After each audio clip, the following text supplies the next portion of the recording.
واهلا بيكم في حلقة جديدة من برنامجكم نقطة ومن اول السطر. معاكم هايدي حنا. بنبقى مع بعض كل يوم اربع من الساعة 5 للساعة 6. بنتكلم عن مشاعر معينة. بنبقى مش عارفين اذا كانت المشاعر دي بنتعامل معاها صح ولا غلط. النهاردة هنكون بنتكلم عن مشاعر. سبق وشاركت انه الشخص اللي تبقى عنده المشاعر دي من الشخصيات اللي ممكن يقهر غيره ويذلها بكلمات صعبة جدا. المشاعر دي لما بتمتلك الشخص بتخليه فعلا يأذي الآخرين ويأذي نفسه، ومش بس كده. مشكلة المشاعر دي إن وجودها بتخلي الإنسان بطريقة كده مش واعية يسلك سلوكيات تزود من أذاها للشخصيات التانية، وكمان تزود من أذاها لشخصيتها هي. النهاردة هنكون بنتكلم عن مشاعر النقص، وإزاي الإنسان لما بتكون عنده الحتة دي بيبقى عنده حقيقي مشكلة كبيرة في التعامل مع نفسه ومع الآخرين. وعايزين كمان نشوف إزاي نتعامل مع المشاعر دي، والمشاعر دي بتتكون ليه. والنهاردة كنا حاطين سؤال شوية عايزين نعرف إجابتكم فيها، علشان نقدر نبقى بنحكي أكتر لكل شخص ممكن يبقى حاسس إن دي مشاعر يمكن شوية بتبقى جواه، أو يمكن جوه حد تاني يعرفه، فنقدر نبقى بنساعده إزاي يكون بيسيب المشاعر المدمرة دي. وهي كده، يا ترى إيه المشاعر اللي بتحركك تخليك تكون بتقارن نفسك بحد تاني؟ إيه المشاعر اللي بتحركك تخليك تقارن نفسك بحد تاني؟ برحب بكل الإجابات اللي هتجيني الخاصة بالسؤال ده، سواء على الفيسبوك دلوقتي اللي هيكون معايا على الهواء، أو على راديو سما اللي بيبث من خلال إذاعة صوت الأمل. ورجعت لكم تاني بعد الفاصل، ومعاكم هايدي حنا برنامجكم نقطة من أول السطر. احنا بنبقى مع بعض كل يوم أربع من الساعة 5 للساعة 6، بنحكي عن سلسلة طويلة اسمها مشاعري. بس الأول خلوني قبل ما ابتدي موضوع النهاردة أرحب باللي معايا على صفحة الفيسبوك الخاصة براديو سما. توبة، أهلا بيك حبيبتي، مساء الخير. وكمان برحب بكل اللي سمعني على راديو سما اللي بيبث من خلال إذاعة صوت الأمل. احنا حطينا السؤال الخاص بحلقة النهاردة وهو كده: يا ترى مشاعرك ايه؟ وانت يعني ايه المشاعر اللي بتخليك تتحرك وتقارن نفسك بالآخرين؟ عايزة أشارككم بالإجابات اللي جات الأسبوع ده. احنا النهاردة هنتكلم عن مشاعر النقص، وإزاي بيبقى عندي المشكلة دي، وهنتكلم كتير بتتكون إزاي وأسبابها إيه، وإزاي نبقى بنتخلص منها. الأول توبة، خليني اقرا التعليق بتاعك يا توبه. بتقول انه اللي بتحرك المشاعر اني اكون بقارن حد تاني: مشاعر الغيره، الاحساس بالنقص، عدم الثقه في نفسي، وممكن التربيه اللي اتربى على ان اهله دايما كانوا بيقارنوه بالاخرين. ممكن كمان عدم الرضا بنعم ربنا عليه. شكرا قوي قوي يا توبه على تعليقاتك الثريه، لانه فعلا كلهم حقيقي بيخلونا نكون بنقارن الاخرين، بنقارن نفسنا بالاخرين. والمشكلة كمان ان احنا بنقارن دايما، نشوف الاحسن ونقارن، فمن جوانا بنحس انه احنا اقل منهم. مصطفى كان قال كده: مشاعر الغيرة والمقارنة مع الاخرين. شكرا جدا ليك يا مصطفى. احنا النهارده هنكون بنركز اكتر على مشاعر النقص. خلينا نحكي لكم قصة حصلت زمان، زمان قوي. القصة دي عن شخصيتين: شخص كان اسمه هامان، وشخص كان اسمه مردخاي. الاتنين دول كانوا يعني حاضرين في عصر الملكة أستير وزوجها الملك أحشويرش. مردخاي كان عبد، كان هو اللي مربي أستير، بس كان عبد لأنه كان من العبيد، أو كان من الناس اللي اتأثروا في الحرب. فهو أستر أصبحوا عبيد للملك أحشويرش، وكانوا بيخدموا في القصر لحد ما أستر اتجوزت الشخص ده، بس مردخاي فضل زي ما هو عبد. أما الشخص التاني فهو هامان. هامان كان شخص مهم جدا، لدرجة انه في الكتاب المقدس بيتكلم انه الملك احشاويرش كان مكبره جدا جدا، وامر ان كل الناس تسجد ليه ما عدا الملك نفسه. يعني طلب ان كل شعب المملكة وكل عبيدها يسجدوا لهامان ما عدا الملك نفسه. وهنا حصل حاجة ضايقت هامان، انه مردخاي رفض انه يعبد لهامان، على اساس انه انا مش بعبد غير الله ومش بسجد غير لله، لانه لو سجد ده كانت اول وصية بيعملوا بيها خاصة بشريعة اللي الله اداها لموسى. فهامان هنا اتغاظ جدا واتضايق جدا، وابتدى يدور الشخص ده ليه بيعمل فيه كده. وبرغم إنه عرف لإنه ديانة مردخاي بتقول إنه ما ينفعش يسجد غير لله، لكن ابتدى طول الوقت يحاول يضر في مردخاي. القصة يمكن أو السفر يمكن باسم أستير، لكن حقيقي كان الأساس اللي جوه السفر ده هو إن في حرب مش واضحة بين مردخاي وبين هامان، أو نقولها بالعكس، بين هامان وبين مردخاي. يعني مردخاي ما كانش هو اللي بادي المشكلة، هو كان بيعمل زي ما الله وصاه، لكن المشكلة كانت من هامان. وطول سكة سفر أستير احنا بنشوف ازاي بتحاول استر انها تحل المشاكل اللي بيسببها هامان لشعب مردخاي بسبب انه متغاظ منه. وبعد كده ابتدينا نشوف انه زي ربنا انقذه برضو من الاذى اللي كان عايز هامان يأذي بيه مردخاي. فانا بحس انه يمكن التركيز او يمكن اساس السفر ده كان هامان ومردخاي. الفكرة هنا انه هامان هو مثال الشخص اللي عنده مشاعر النقص، بالرغم انه كان بيكبر وبيكبر وبيكبر، والشخص التاني كان مجرد عبد. لما نيجي نقارن بين شخص الملك أمر إن كل الشعب يسجدوا له ما عدا هو نفسه كملك، وبينه وبين مردخاي اللي هو عبد، مجرد عبد، نقول هو ازاي بيبص له كده، هو ازاي مهتم بيه اصلا. الفكرة انه احيانا مشاعر النقص بتتملكنا لدرجة انه مهما كبرنا احنا برضو بنبص لناس تانية، مهما كبرنا احنا بنحس ان احنا قليلين، واقل شيء بيتعمل بنحس انه يقصد الاهانة. هامان كان جواه المشاعر دي، عشان كده لما مردخاي رفض انه يكون بيسجد له حس انه دي اهانة ليا، لانه كان قليل قوي في عينين نفسه. لو كان مش قليل في عينين نفسه ما كانش فرق معاه ردود افعال مردخاي. وكان بيقول الكتاب في السفر ده انه يبقى بيخرج فرحان جدا من القعدة بتاعة الملك، لكن مجرد ما شاف مردخاي اختم زعل، وابتدى يفكر من كتر الأذى. يعني مرة فكر انه يقتل الشعب كله، والمرة التانية فكر انه زي يأذيه هو شخصيا عشان يموت ويرتاح منه. ما كانش قادر يستحمل وجوده، ما كانش قادر يستحمل انه يشوفه، كانت عينه دايما عليه وكأنه بيعمل مقارنة، ومش عارف هو ليه متضايق منه. وانا لغايه دلوقتي برضو مش عارفه انت ازاي يا همان شايف نفسك كده، ازاي تخلي عقلك بعقل شخص عبد عندك، ازاي تعمل المقارنه دي، ازاي تفضل حاطه في دماغك لحد ما تبقى عايز تقتله. بس الله انقذ مردخاي ساعتها، والخشبه اللي كان هامان مجهزها لمردخاي عشان يتصلب عليها اصبح هامان هو اللي مصلوب عليها. مشاعر النقص مشاعر صعبه جدا جدا، بتخلينا نأذي الآخرين، والمشكلة هنا إن لازم نعالجها صح، لأنه لما بتكون جوانا إحنا بنحاول نكبر ونكبر ونكبر، ومهما كبرنا في المركز ومهما كبرنا في المال، لو جوانا مشاعر النقص دي بتفضل جوانا ومش بتتغير أبدا، وبنفضل طريقة تعاملنا مع الآخرين مهما كانوا أقل مننا إن إحنا حاسين إن إحنا اللي أقل منهم، لأن إحنا من جوه شايفين نفسنا أقل منهم.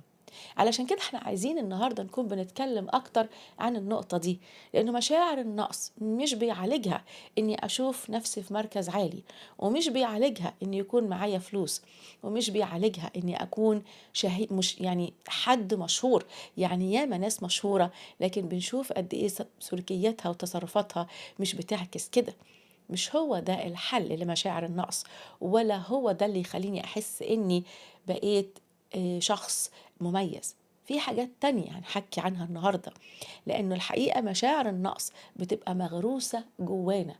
فالنهاردة هنحكي ليه بتبقى مغروسة جوانا، وإزاي نبقى بنتحرك بصورة صح علشان نسيب منطقة مشاعر النقص اللي بتأذينا واللي كتير بتخلينا مؤذيين لغيرنا. مشاعر النقص دي مشاعر صعبة جدا. يعني ايه مشاعر النقص؟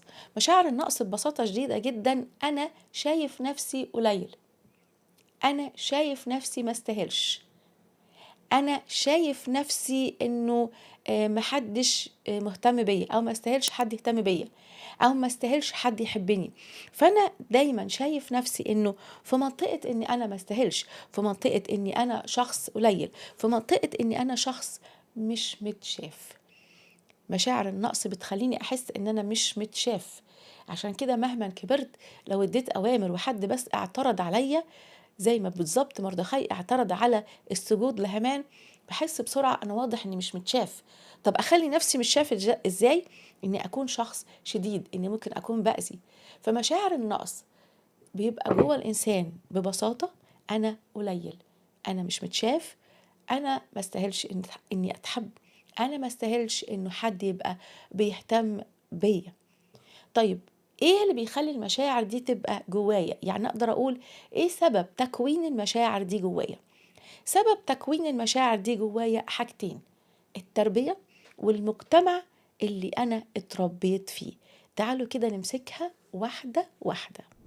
خلوني قبل ما أكون باكمل موضوعنا النهاردة اللي هو عن مشاعر النقص ونشوف هي اتكونت ازاي من خلال التربية والمجتمع، خلوني أكون برحب بكل اللي معايا على صفحة الفيسبوك الخاص براديو سما، وكمان اللي بيسمعني على راديو سما اللي بيبث من خلال إذاعة صوت الأمل. احنا كل يوم أربع بنتكلم مع بعض من الساعة 5 للساعة 6 عن مشاعر معينة احنا بنحس بيها وازاي نتعامل معاها بصورة صح. خلوني أكون يعني أماني أولًا أهلًا بيكِ يا أماني إزيِك؟ أماني بترُد على السؤال الخاص بسؤال النهارده اللي بيقول كده إنه يا ترى إيه اللي بيحرّكك إنك تكون بتروح تقارن نَفْسك بحد؟ أماني بتقول بسبب طُرق التربية الخاطئة اللي فيها مقارنة بتطلّع واحد عنده كبرياء وواحد عنده صغر نَفْس. شكرًا جدًا يا أماني، ده حقيقي على فكرة بيكون في مقارنة، حد بيبقى طالع أوي فوق، فوق وحد بيبقى نازل أوي تحت، تحت، فالنتيجة طبعًا إن بتبقى عندنا مشكلة وأصبحنا كلنا نكون بنقارن بعض. على فكرة أنا يمكن النهارده ما اتكلمش بالتفاصيل عن التربية، بس لو كل واحد بيسمعني عايز يفهم أكتر ويعرف أكتر موضوع التربية وتأثيرها على الأمر اللي زي ده، ممكن يكون بيشوفها في حاجتين، يا إما يسمعها على الساوند كلاود الخاص براديو سما، وعلى فكرة راديو سما كمان ليه موقع بيبقى حاطط فيه كل الفيديوهات أو كل أسفة كل الحلقات، أو يشوفها على قناة اليوتيوب الخاصة بيا اللي هي هايدي حنا. طيب تعالوا كده نكون بنشوف حاجة التربية.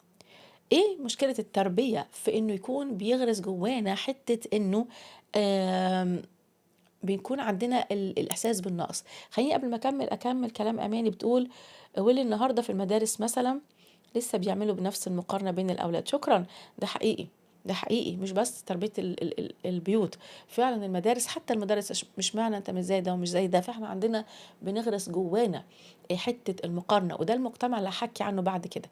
يبقى نبتدي، مشاعر النقص هي إحساس أنا قليل جدًا ومش متشاف.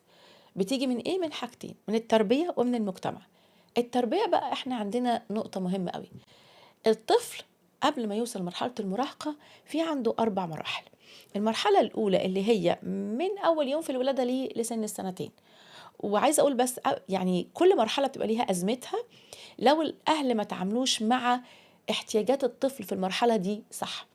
فالمرحلة الأولى من أول يوم من الولادة للسنتين لو الأهل ما تعاملوش صح بيتعرض لأزمة الثقة في العالم أو في المجتمع اللي حواليه. تاني مرحلة اللي هي بدءا من سن تقريبا السنتين ونص أو السنتين لسن 3 سنين، لو ما تعاملوش الأهل مع احتياجات الطفل في المرحلة دي صح بتجيله أزمة اسمها أزمة الثقة في نفسه. تالت مرحلة اللي هي من سن ال4 سنين لسن ال6 سنين بتجيله أزمة اسمها أزمة الشعور بالذنب، وده لو تم التعامل مع احتياجاته أو سمات المرحلة دي بصورة غلط. آخر مرحلة اللي هي المرحلة الرابعة اللي من 6 سنين ل11 سنة بتجيله كده اللي هي الأزمة أو دي الأزمة دي في المرحلة اسمها أزمة الشعور بالنقص لنفس السبب، لو الأهل تعاملوا مع احتياجات المرحلة دي بصورة غلط. من اللي سمعناه في ال4 مراحل هنعرف أو هنشوف إنه بدءا من المرحلة التانية مش الأولى التانية والتالتة والرابعة دي المرحلة اللي بنقدر نقول بتبتدي فيها الأسرة تغرس حاجة من الاتنين، يا طفل واثق من نفسه شخصية مش مهزوزة، يا طفل شخصيته مهزوزة وحاسس بالذنب. تعالوا نشوف ايه الطرق الغلط اللي الأهل بيتعاملوا فيها مع الطفل عشان كده بتطلع عنده مشكلة الشعور بالنقص. ورجعت لكم تاني بنكمل موضوعنا عن مشاعر النقص وليه التربية بيكون ليها أساس. احنا قلنا انه في 4 مراحل الطفل فيهم بيتعرض الحتة دي لما بيتعاملوا الأهل بطريقة غلط. طيب خلينا نشوف كده، وقلنا ساعتها قبل الفاصل طبعا إنه المرحلة التانية والتالتة والرابعة هم أكتر المراحل اللي بيتعرضوا معانا لكده. خلينا كده نشوف الأول توبة بتقول إيه وبعد كده نكمل مع بعض. بيقول كده: مفيش تشجيع من الأهل ومفيش شبع من حب في الأسرة. شكرا جدا ليك يا توبة، لأنه التشجيع من الأهل فعلا ده مهم جدا، وده اللي هحكي فيه. المشكلة هنا هي الكلمات السلبية. لو مسكنا أول مرحلة اللي هي المرحلة من سن السنتين لسن ال3 سنين، هنلاقي إنه هنا في المشاعر السلبية اللي الأهل بيغرسوه فيها إن هو يبقى شخص حاسس بعدم الثقة في النفس لسببين. أول حاجة إنه مش عارفين يتعاملوا مع سمة الاستقلالية بصورة صح. الطفل في المرحلة دي بيبتدي يحس إن هو نفسه. يعني إيه؟ يعني لما بيكون قبل السنتين، لما عملوا زي تجربة، كان الطفل حاطين مراية قدام الطفل ومراية قدام الأم، والأم بتحط روج، فكان الطفل بيبص للأم وبيحط هو روج وهو بيبص للأم. لكن بعد كده لما دخل في السنتين أصبح يبص في المراية كشخصية مستقلة وبيحط الروج لنفسه. ولما الطفل بيخش في مرحلة السنتين احنا بنسميها الحريقة الأولى، لأنه في استقلالية، فبيبقى كثير التمرد، مش بيقبل بسهولة يسمع الكلام. وهنا بقى الأهل الأب والأم ساعات يتعاملوا بطريقة غلط، بالضرب والإهانة والبهدلة والكلمات الصعبة، والكلمات اللي فيها شتيمة، وفي قسوة في العقاب، وفي حاجات كتيرة جدا بتحسسه ان هو قليل قوي. يعني بدل ما يستخدموا الحسم مع التشجيع، بيستخدموا الطرق الصعبة من ضرب وإهانة وبهدلة وكلام صعب. دي نقطة. النقطة التانية بقى انه في الوقت ده بيتعلم الحمام، وتعليم الحمام هي مهارة جديدة مش سهلة خالص. عدم صبر الأم على الطفل وضربه وإهانته بتخليه برضه يحس بأنه هو بيحس بالخزي، بيعمل حاجة غلط، لأنه كمان الأم بتقول كلام صعب: انت مقرف، انت مش بتعرف تعملها صح، انت غبي، ويبقى وشها صعب جدا، ويبقى فيه ضرب، خاصة لو كانت مقعداه على الحمام، وأول ما يقوم يقف يروح يتحرك في مكان تاني يعمل الحمام. فاحنا هنا عندنا نقطة انه الأم بتحس انه هو غبي فبتضربه. فالحتتين دول لما بنتعامل معاهم غلط، سواء الاستقلالية أو الحمام، الطفل بيطلع مش واثق من نفسه، وبالتالي بيتعرض لأزمة المرحلة دي. خلونا بقى نشوف المرحلة التانية أخبارها إيه. المرحلة التانية اللي هي التالتة في مرحلة الأطفال، اللي هي من سن يعني تقريبا ال3 سنين لسن ال6 سنين، أزمتها زي ما قلنا كده هي أزمة الشعور بالذنب. طيب الشعور بالذنب إيه السبب إنه الطفل بيتعرض للأزمة دي مش بيتعرض إنه يتخطاها؟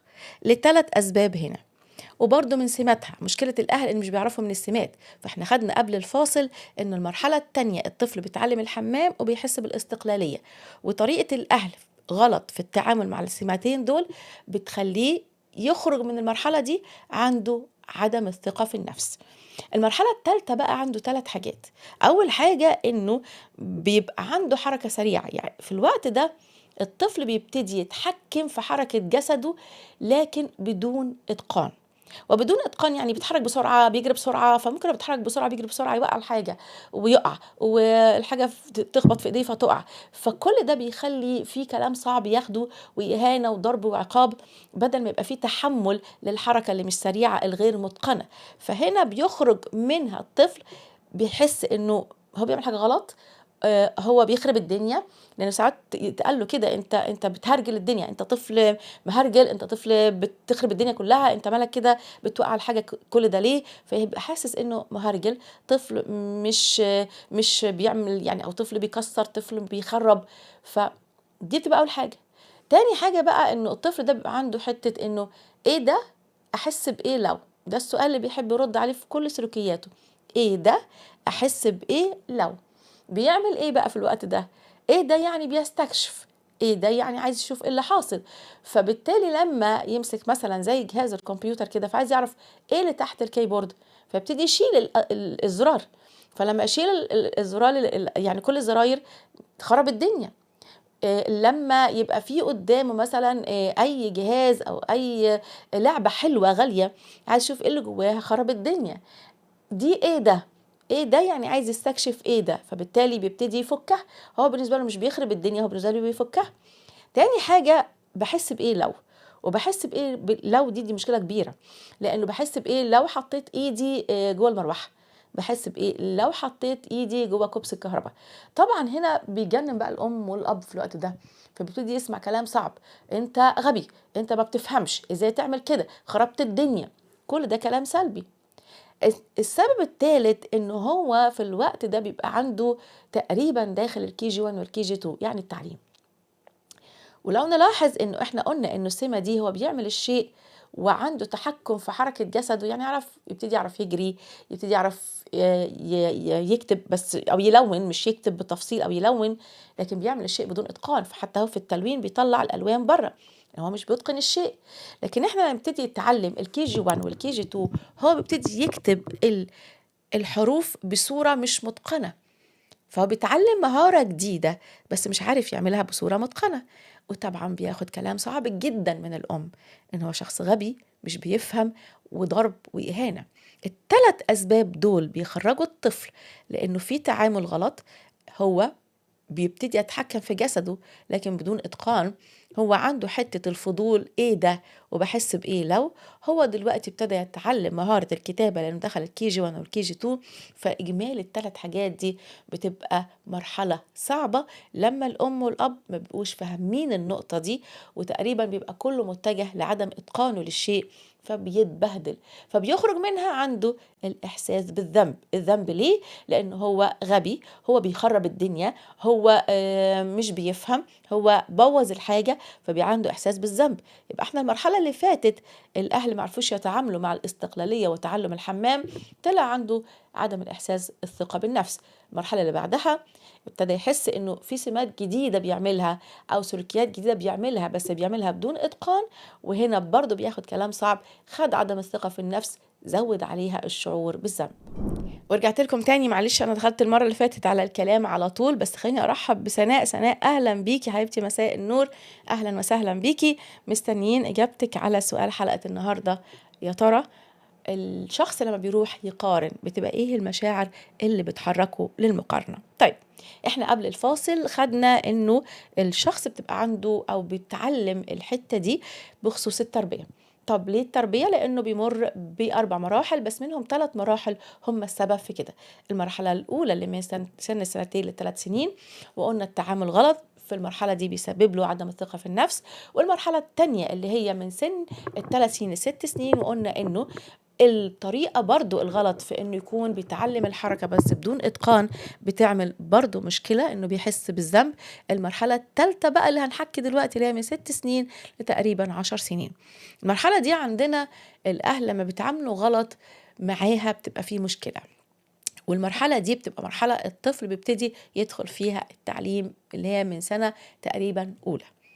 فالدراسة هنا بيبتدي الأهل يلغوا كل حاجة، واللي بيهمهم في الطفل إنه يكون ذكي أكاديميا.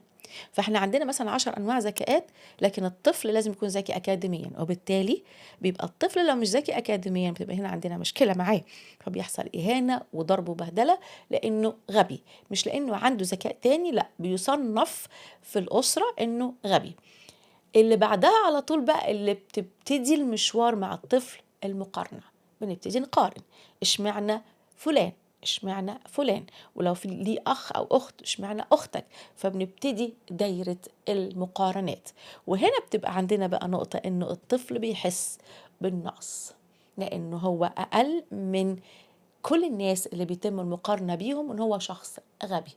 ومن هنا بنشوف انه الاحساس بالنقص في المرحلة دي، او تقريبا كده اللي نقدر نقول انه الاجمالي بقى بيطلع بعد مرحلة ال10 سنين، هو داخل على المراهقة وهو حاسس بالنقص ومش بيثق في نفسه. وهنا بسبب كلمات الاهل، من كلمات مهينة وعنوانة انه غبي وكسلان وما بيفهمش، ومن كمان المقارنات، بيطلع الطفل عنده مشكلة النقص في الاجمالي، وعشان كده بتبقى ثابتة جواه. ورجعت لكم تاني ومكملين موضوع مشاعر النقص. خدنا قبل الفاصل انه أساس مشاعر النقص هو التربية، نتيجة إن الأهل بيتعاملوا غلط مع سمات المرحلة، فخرج الطفل قبل ما يدخل مرحلة المراهقة عنده المشكلة دي فاتغرست جواه. بس الأول خليني أكون بقرا التعليقات الموجودة على الفيسبوك. أماني، شكرا قوي أماني، أنا مبسوطة إني بسمع راديو سما وبتعلم منه كتير. ربنا يباركك يا دكتورة هادي وتعيش وتعلمينا. أماني بجد شكرا جدا ليك يا حبيبتي وعلى كلامك المشجع جدا ده. طيب خلينا نكون بنكمل بقى النقطة التانية. يبقى دي فيما يخص التربية. فيما يخص بقى المجتمع، فالمجتمع عنده مشكلة بتبقى مع الشخص، ألا وهي إنه بيدي قيمة للإنسان بكذا حاجة: بالجمال، بالمركز، بالمال، بالتعليم العالي. وبالتالي الطفل اللي طالع مش جميل، أو طالع مستواه المادي على قده، أو معرفش يكون بيدخل حاجة تعليم عالي لأنه أكاديميا مش ذكي لكن ذكاءه في حتة تانية، أو إن أسرته مركزها مش عالي، بيبتدي يقيم نفسه إنه قليل قوي، وبيفضل حاطط حتة إنه قليل قوي، وبيحاول يكون عالي وبيحاول يكبر، لكن الحتة اللي اتغرست فيه إن المجتمع شايفه قليل بيفضل جواه. فاللي بيعمله إنه بيحاول حتى يكون شخص مختلف علشان يحس بنفسه، وطالما بقى شخص مختلف برضه هيكمل بمشاعر النقص دي. يبقى احنا عندنا حاجتين بتأثر في الشخص: التربية ودي مهمة جدا جدا، والحاجة التانية المجتمع. طيب الحتة دي أو المشاعر النقص إزاي بتأثر في علاقة الشخص مع علاقاته مع الآخرين؟ عندنا حاجتين بيها بيعملها الشخص اللي بتبقى ملكاه حتة مشاعر النقص. في جانب بيبقى هو مؤذي، وفي جانب تاني بيبقى هو اللي بيتأذي. الجانب الأولاني اللي بيكون فيه هو مؤذي في العلاقات بيبقى بيعمل 3 حاجات. أول حاجات المقارنة، فلما بيقارن دايما يشوف الأحسن منه، هو اتعود على كده، هو بيشوف الأفضل منه والأحسن منه لأنه هو عنده الحتة أنه قليل، فأي حاجة حلوة في أي شخص مش عنده بيشوف نفسه قليل. ومن هنا بيبتدي يعمل ايه؟ من هنا بيبتدي يبقى جواه مشاعر غيظ وغضب وغيرة، فبيحاول الحقيقة انه يشوه سمعة الشخص اللي احسن منه ده، زي بالظبط ما هامان كان بيحاول يعمل في مردخاي. تاني حاجة في العلاقات الكبرياء، بيحس انه بيشوف نفسه احسن، طبعا هو من جوه مش كده، فلما يبقى مسؤول او لما يبقى في مجموعة ويقول رأيه وحد يقول له لا انا مش مقتنع، بتخرب الدنيا، بتتقلب، بيحس انه اهانه اهانة شديدة جدا، وانه ما ينفعش تقول لي لا، وما ينفعش تقول لي انا مش مقتنع بوجهة نظرك، مش لانه هو حاسس انه صح، لكن الشخص ده بيحس انه الاخر شايف اللي جوه، الآخر شايف إنه قليل، وده بيغيظه جدا جدا، وبالتالي بيحاربه بكل الطرق وبيظهر له إن أنت يلي ضدي ومش بتوافقني في الرأي، أنت قليل جدا. تالت حاجة بيأذي بيها الآخرين إن بيكون كلامه صعب قوي قوي قوي، يعني وكأنه بينتقم من نفسه، يعني بيحس أو كأنه بينتقم باللي حصل له، لأن هو لما كان الأب والأم بيعاملوه معاملة صعبة وهو طفل ما كانش بيعرف ياخد حقه، فلما كبر ابتدى ياخد حقه، فممكن يأذي الناس بنفس الكلام الصعب. يعني ممكن تلاقوه بيقول كلام صعب للآخرين، نفس الكلام اللي كان بيسمعه: انت غبي، انت كسلان، انت بتفهمش، وكأنه بيعمل إسقاط على الآخرين. وهنا بنلاقي انه في مشكلة، المقارنة بيأذي بيها بانه بيشوه صورة الشخص الأحسن منه، الكبرياء انه فعلا بيبقى متعالي ومش عايز يسمع الكلام، وبالتالي هو كمان بيخسر حتة انه يتغير، انه بيأذي الناس بكلامه وبيذلهم وبيقهرهم، وكأنه عايز ينتقم لنفسه اللي اتقهرت قبل كده من الأب والأم ومن المجتمع. ده جانب اللي فيه هو بيتأذي. الجانب التاني بقى، وغالبا بتبقى شخصيات أهدى شوية، هم اللي بيبقوا مأذيين. دي شخصيات حاسة انها قليلة قوي قوي قوي، ومن هنا لما حد بس بيقرب منها هي ما بتصدق، والحد ده لو مؤذي هي مش بتسيبه أبدا، وبتقبل على نفسها الأذى لأنها خايفة من الترك، تحت مبدأ أنا ما صدقت لقيت حد يحبني، لأنه أنا من الأساس مش متشاف، فبقبل الأذى، المهم الشخص ده يكون جنبي. ده تأثير مشاعر النقص على الشخص، يا إما مؤذي زي ما شفنا يا إما مأذي.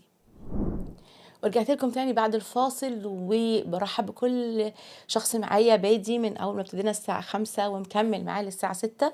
معاكم هادي حنا، برنامجكم نقطه من اول السطر.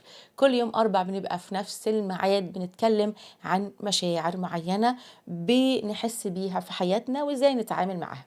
والنهارده بنتكلم على مشاعر النقص. وقلنا قبل الفاصل انه اساس مشاعر النقص بتتكون فينا بسبب التربيه اللي بيبقى فيها اهانات وضرب وقسوه، وبسبب المجتمع اللي بيحط قيمة للإنسان، مال، جمال، مركز، أو تعليم عالي. بعد كده عايزين نعرف طيب أنا متعرض لكده أعمل إيه؟ بس الأول خليني أكون برحب بكل اللي معايا على راديو سما اللي بيبث من خلال إذاعة صوت الأمل، وكمان اللي شايفني على صفحة الفيسبوك الخاصة براديو سما. وعايزة أقرأ تعليق توبة بتقول كده إنه الشخص فعلا ده اللي هو عنده مشاعر النقص، يعني ده بيقلب الترابيزة على المختلف معاها في الرأي. ده حقيقي، لأنه يعني الاختلاف في الرأي بالنسبة له كأنك بتقول له أنا شايفك وشايف إنك قليل. طيب لو إحنا عايزين نتعامل مع المشاعر دي، المشاعر دي التعامل معاها مش إني أكبر ولا بقى معايا فلوس، لأن دي مشاعر جوه جوه، وبالتالي أنا محتاج عشان أعالجها أعالج اللي جوه مش المظهر اللي بره. فأول خطوة إحنا محتاجين نشوف نفسنا في مراية الله. يمكن مراية المجتمع ومراية الأهل كانوا بيقولوا أنت قليل قوي وأنت غبي وأنت فاشل وأنت، لكن احنا عايزين نشوف نفسنا في مراية الله. الكتاب المقدس بيقول كده انه خلق الله الانسان على صورته، على صورة الله خلقه ذكرا وانثى. ده في تكوين 27:1. ده معناه ان احنا قيمتنا عالية جدا. احنا مخلوقين على صورة الله، يعني فينا مواهب كتير، لانه صورة الله احنا واخدين صفاته، ومن صفاته هو عنده الابتكار اللي هو عندنا احنا المواهب. احنا بنقدر نبتكر، احنا بنقدر نعمل حاجات كتير، اذا احنا مش قليلين. احنا كمان عندنا الإرادة زي ما كده من صفات الله، عندنا المحبة، عندنا القدرة ان احنا نكون بنعمل حاجات. كل ده عندنا الصبر، عندنا انه احنا نكون بنصنع حاجات، لانه الله زي ما صنع كده او زي ما خلق الخليقة كلها. فكل شيء في صفات الله احنا بنقدر نبقى بنعملها. خاصة بقى اللي انا عايزة احكي فيه اكتر الإرادة، وطبعا الابتكار، ونقدر نعمل حاجات. الإرادة مهمة جدا، لأن ده معناه إنه إحنا مش ضعاف ونقدر نتحرك فوق الأمر ده، مش ضعاف وإحنا مش قليلين. لما يقول الكتاب المقدس إنه خلق الإنسان على صورته، يعني إحنا مخلوقين على صورته، لازم نعرف إن إحنا مش قليلين. فإحنا في مراية الله، إحنا مش قليلين. الحاجة التانية، لو إحنا فعلا عايزين نعرف صفاتنا الحقيقية وقيمتنا الحقيقية، نخرج من فكر المجتمع وندخل في فكر الكتاب المقدس. ولو هنتكلم عن حاجتين زي المال والمركز، فعايزين نعرف انه قيمتهم في الكتاب المقدس مختلفة. لما هنقرأ في تيموثاوس الأولى 6:6-10، أنا مش هقراها كلها لكن هقرأ أول عدد. بيقول كده: وأما التقوى مع القناعة فهي تجارة عظيمة. وبعد كده بيتكلم على محبة المال إنها أصل لكل الشرور. أنا مهم أبقى شخص طموح، أنا مهم أبقى شخص بحاول أكون بكبر وأكون مستواي بيكبر، لكن النقطة هنا أنا بكبر إزاي؟ هل بكبر في تجربة اللي هي الشهوات، وإن أنا أكون عايز أبقى غني بس ما فيش جوايا التقوى؟ يعني بيبقى الربح قبيح. لكن القيمة عند الله الحقيقية ان الانسان يكون جواه تقوى، ايمان. حياة التقوى مهمة جدا. يبقى قيمتنا في حياة التقوى مش في المال. لما بنتكلم عن المركز، السيد المسيح لما بنشوف متى 4:18-19 هنكتشف انه لما كان بيختار اللي هم صيادين السمك والعشارين والناس اللي هم بسطة. السيد المسيح ما فرقش معاه المراكز العالية، لكن هو اختار قلب. قيمتنا عند الله مش المراكز العالية، قيمتنا هو قلبنا وطاعتنا لله. لما بيقولهم كده هلم ورائي فأجعلكما صيادين السمك، أسفة صيادين الناس، هم طاعوا وراحوا برغم انهم مش عارفين في ايه. قيمتنا عند الله بحياة التقوى، قيمتنا عند الله ان احنا نكون بنثق فيه وبنطيع كلمته. يبقى أول خطوة علشان نخرج من مشاعر النقص إني أشوف نفسي في مراية الله. تاني خطوة إني كمان أشوف قيمتي اللي في الكتاب المقدس اللي هي حياة التقوى والثقة في الله. تالت حاجة بقى خطوة تجديد الذهن. الخطوة دي مهمة جدا وفيها كذا حاجة. أول حاجة جدد ذهنك، أنت مش قليل، الله اداك مواهب كتير تقدر تبقى بتطورها وبتستخدمها. ساعتها هتقدر تشوف قد إيه أنت شخص ليك قيمة ومتشاف. جدد ذهنك إنك تعرف إنه الله مديك صفة منه وهي الإرادة. ما ينفعش تقعد تبكي على اللبن المسكوب وتقول أصل أنا كان المجتمع، أصل أنا كانت الأسرة. لا، اتحرك، ابتدي اتحرك وابدأ حياة جديدة تشوف فيها نفسك بصورة صحيحة، مع إنك تعرف موهبتك وتشتغل عليها. جدد ذهنك بإنك تبتدي تعمل حاجات كنت بتخاف تعملها زمان، ما تخافش تعملها، لأنه الخوف ده معناه عدم ثقة فيك. لكن لما تبقى بتعملها ده معناه إنك بتبتدي تاخد خطوات إنك تثق في نفسك. يبقى دي تالت حاجة، جدد ذهنك إنك تبطل تخاف من حاجات كنت بتعملها. جرب وشوف ايه المشكلة، ايه اللي هيحصل. جدد ذهنك من نظرتك للفشل، انه الفشل ده مش يعني خلاص نهاية العالم. لا، الفشل ده معناه انك بتبتدي حاجة تانية. يعني لما بتقع بتقف وتشوف انت ليه وقعت، فتبتدي طريق جديد، تبتدي بخطة جديدة. ناس كتير ووصلوا اللي هم عايزينه بس بعد طريق طويل من الفشل. فالفشل مش هو نهاية العالم، لا، الفشل هو بداية لطريق جديد. جدد ذهنك ان في كل مرة تبتدي تكتب نجاحاتك. دي مهمة قوي، كل مرة تنجح تكتب انه انا نجحت في الحتة دي حتى لو كانت بسيطة، لانه ممكن جدا تبقى الحاجة بسيطة لكن بتشجعك بعد كده. وحاجة بسيطة بتنجح فيها فوق حاجة بسيطة بتنجح فيها بتبتدي تبقى بتتحدى حاجات صعبة. ما هو مش هنبتدي كده على طول، حط لنفسك التحديات بسيطة وكل ما تنجح تكتبها وتخش في حاجة ممكن تبقى أصعب من كده. جدد ذهنك بإنك تحط ليك أهداف توصل لها، ما تقعدش حياتك بترسي لحالك وبس. كل ما بتوصل لهدف انت بتبقى مبسوط وتحس بقيمتك. دي الخطوة الثالثة، جدد ذهنك. عايزة أكمل معاكم الخطوات اللي بتعملوها عشان تخرجوا من مشاعر النقص. بس الحقيقة جاني سؤال حلو قوي من فينا سمير. أهلا بيك يا فينا. بتقول حلقة جميلة الحلقة وخلتني أفكر في سؤال: ليه العالم استبدل القيمة الإنسانية بالامتلاك، الجمال، المال، المركز، بسبب الفساد يا فينا؟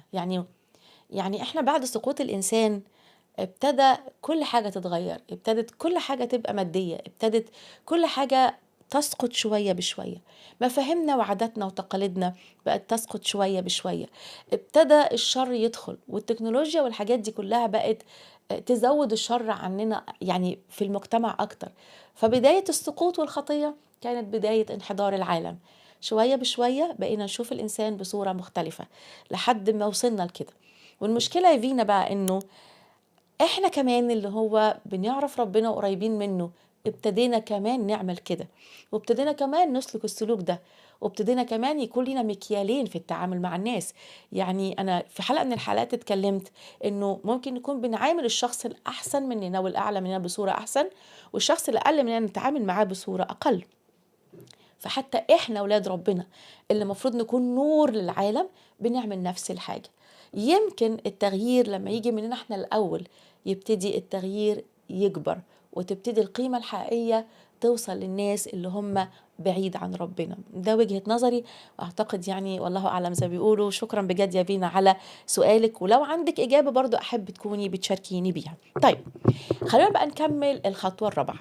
احنا قبل الفاصل قلنا ان في 3 خطوات عشان تخرج من مشاعر النقص. اول حاجة، شوف نفسك في مراية الله، انت جميل قوي لانك على صورة الله واخد كل صفاته. تاني حاجة، مهم جدا تكون بتشوف قيمتك زي ما بيقول الكتاب المقدس، او بتشوف القيمه الحقيقيه، مش المال ولا الجمال ولا الجاه، لانه الكتاب المقدس مش بيقول كده، لكن قيمتك في حياه التقوى وانك تطيع الله وتثق فيه.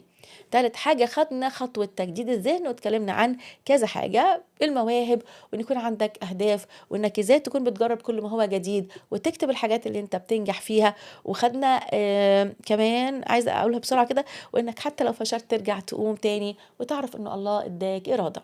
طيب رابع خطوة بقى، احنا محتاجين نعملها. رابع خطوة عشان تخرج من مشاعر النقص هي اتوقف عن، وتوقف عن كذا حاجة. اتوقف عن انك تفضل تجلد نفسك. كل ما بتجلد نفسك بتشوف نفسك قليل. كل ما تجلد نفسك انت ليه ما عملتش، ليه ما اتكلمتش، وساعات تجلد نفسك انت ليه ما ردتش على الشخص ده، كان المفروض تقول له وتقول له انت ليه ما عملتش الحاجة دي صح. وساعات تجلد نفسك انك دايما حاسس انك غلطان. جلد النفس بكل صوره من فضلك اتوقف عنها، لانه جلد النفس بيزيد من احساسك انك قليل. اتوقف عن انك تقارن نفسك بالاخرين، لان ده بيزود عندك احساس النقص.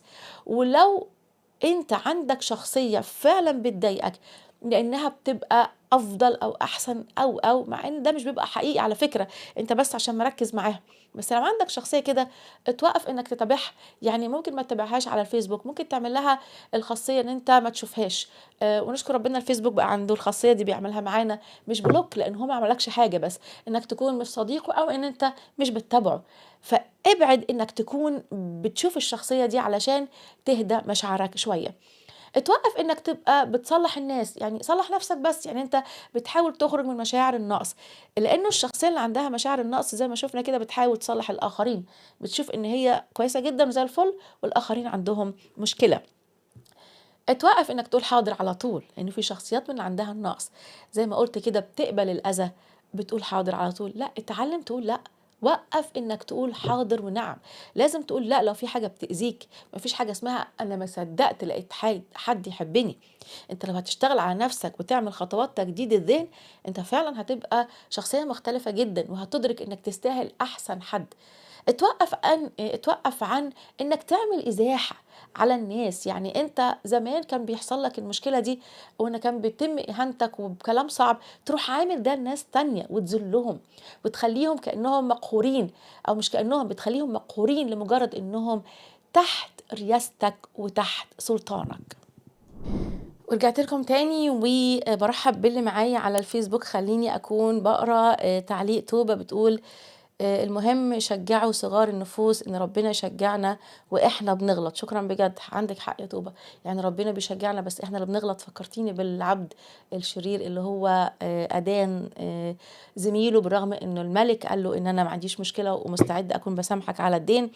فينا بتقول بيتهيألي ان منظومة العالم من بره لجوه عكس منظومة الله من جوه لبره. عندك حق يا فينا. الله فعلا بيبص لنا من جوه، لكن العالم دايما يبص من المظهر. طيب خلينا نكون بنكمل اتوقف عن ايه. يبقى احنا اتكلمنا انه عشان تخرج من مشاعر النقص انت محتاج تبقى بتشوف نفسك في مراية الله، محتاج تبقى بتشوف نفسك كمان قيمتك في الكتاب المقدس، خطوات تجديد الذهن. ورابع حاجة بنحكي فيها اتوقف عن، واتكلمنا عن كذا حاجة قبل الفاصل. بعد كده اتوقف عن انك تحاول ترضي الناس، لان ارضاء الناس صعب جدا. ما حدش هيبقى راضي، انت مهما عملت مش هيبقوا راضيين عنك. فدايما هتلاقي الناس بتبقى بتنتقدك، وانت كل ما كنت حاسس بالنقص اي انتقاد ليك بيدخلك اكتر جوه بوتقة او جوه شنقة الاحساس بالنقص. انت حط قدامك هدف، وممكن تخلي حواليك شخص او اتنين بيحبوك وعايزين يبقوا فعلا بيساعدوك. لكن مش كل الناس، مش كل حد يقولك حاجة تحس انه ده انا غلطان، انا يعني ده انا قليل قوي. مش كل كلمة تتقالك توجعك، لانه في ناس كتير بيبقى نقدهم صعب. عشان كده ما تحاولش ترضي كل الناس، ارضي الله اولا. تاني حاجة خلي عندك حد قريب منك يكون بيساعدك في كده. اتوقف انك تكون بتمشي مع شخصيات بتعزز عندك سلوك المقارنة. في شخصيات فعلا مؤذية في الحتة دي. يعني انت بتحاول تهدى شوية وتيجي تقولك شفت فلان عمل ايه، شفت فلان عمل ايه، شفت فلان عمل ايه، فتحس انه انا مش قادر، يعني انا مش قادر. يعني وعلى فكرة الناس دي بتبقى قصدها مش انه هي عايزة مصلحتك، لا دي عايزة وكأن عايزة تشعل الدنيا حرب. اي شخص يجي يقولك شفت فلان بقى افضل منك ازاي، شفت فلان اللي انت علمته بقى يسيبك دلوقتي وبقى احسن منك، شفت فلان اللي انت كنت الاول احسن منه شوف دلوقتي بقى بيعمل ايه. ما تخليش حد يبقى بيعزز عندك حتة المقارنة. وانا افتكر هنا تلاميذ يوحنا في يوحنا 3 26 27 عمل نفس الموقف، قالوا الحق يسوع اللي انت شهدت ليه بقى احسن منك، بيعمد زيك. بس هنا ما تعززش عنده سلوك المقارنة، قال لا لا، ده هو لازم يزيد وانا اللي انقص. ومفيش حاجة اسمها كده. لو الله قال انه الشخص ده ياخد حاجه يبقى محدش هيقدر يبقى بيمنعها. اعمل كده، ابعد عن الشخصيات وتوقف انك تعرف شخصيات بتأذيك بانها تعزز عندك سلوك المقارنه، لان سلوك المقارنه صعب جدا وبيزود عندك مشاعر النقص.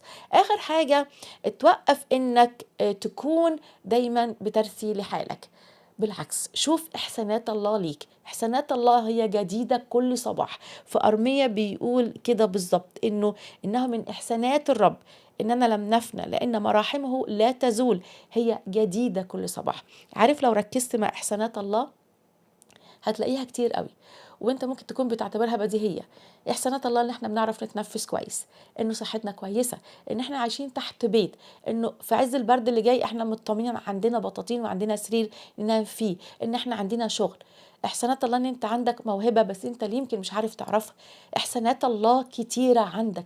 لو اتعلمت كل يوم تقعد قدام الله تشكره على احساناته هتحس قد ايه ان الله مميزك، بدل ما تقول له يا رب انت ليه مديله وهو مش مديني انا. دايما بص على احسانات الله. قبل ما اسيبكم واخلص الحلقه عايزه اقول لكم لكل حد شاعر بمشاعر النقص، من فضلك بدل مشاعر النقص، يكون عندك مشاعر ثقه، خلي عندك حياه تقوى مع الله. كمان ما تنساش انك تتوقف عن المقارنه، دي اصعب حاجه. تبعد عن الشخصيات اللي بتعزز سلوك المقارنه عندك. اشكر دايما الله على كل إحساناته اللي هي جديدة كل صباح. بكده هتقدر تاخد خطوات تبعد فيها عن مشاعر النقص وتحس قد ايه انت ليك قيمة وانت حياتك مع الله. اشوفكم الحلقة الجاية ومشاعر جديدة هنتكلم عنها.